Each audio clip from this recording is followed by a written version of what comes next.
Alright everybody, this is Eli. I'm coming at you with my first individual math project. Alright, so before I start the video, I want you to look below. If you scroll down, there is a like and subscribe button. I am starting my YouTube channel off of this, so I'd love the support. So to get started, for my project I did number 2, question 2, which is the 25 percentiles one. So in number 2, the box has an X in it, which makes 4 tiles. Each of the tiles is worth 25% of the box. What happens is one part of the X moves and changes the percentages of all 4 tiles. And you want us to show the correlation between the tiles, how they're affected percentage-wise, and just show charts to explain like how each of the sides moves.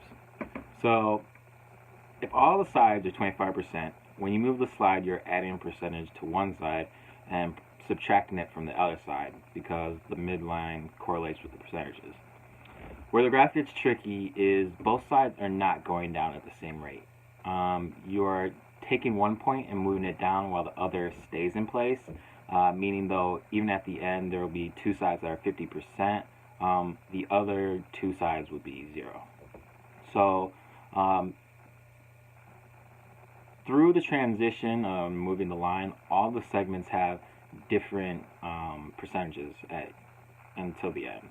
So while examining the graph, I found that I correlated sides B and A and sides C and D, because as A gets bigger, B gets smaller, and as D gets bigger, C gets smaller. So again, I kind of want to show you the picture here.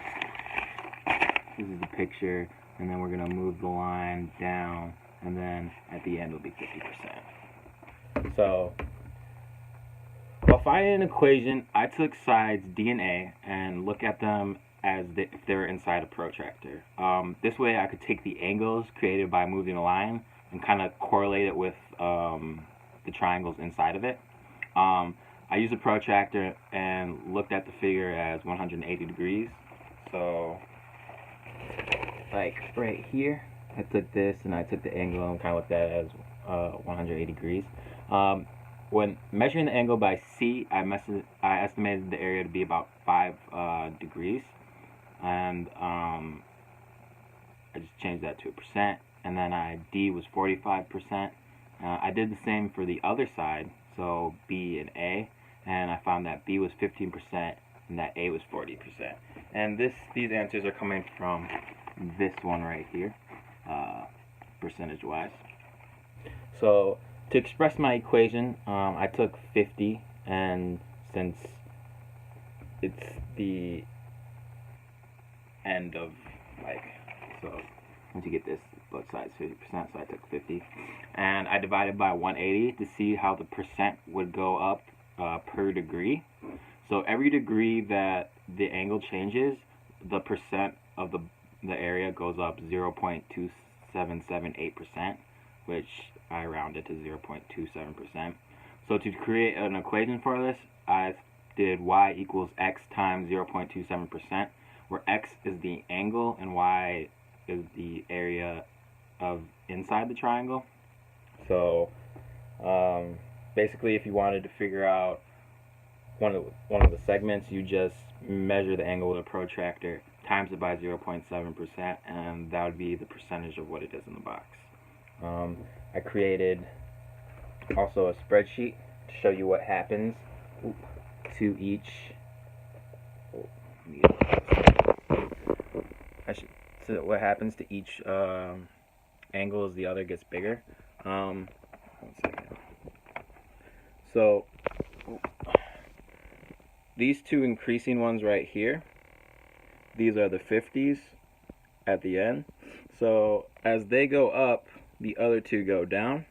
So, and these are our points right here. They both all start out at 25. Then one goes to 40, 15, 5, and 45. The other one goes to 50, 0, 0, and 50. And that's just the trend of the picture that they give us in the question. And over here is a little graph to show you what happens at stage 1, 50, they all start at 25, and then as next stage comes, these go to 0, and these go all the way up to 50. And then I did another graph. Ooh, just to show you. This one was, I made this one because it'd be easier to see it since I can't really flip the screen. So first stage, second stage, and then third stage. These go up and those two go down. So that's how they correlate. That's my math project. Got my equation, got my graphs. Thank you.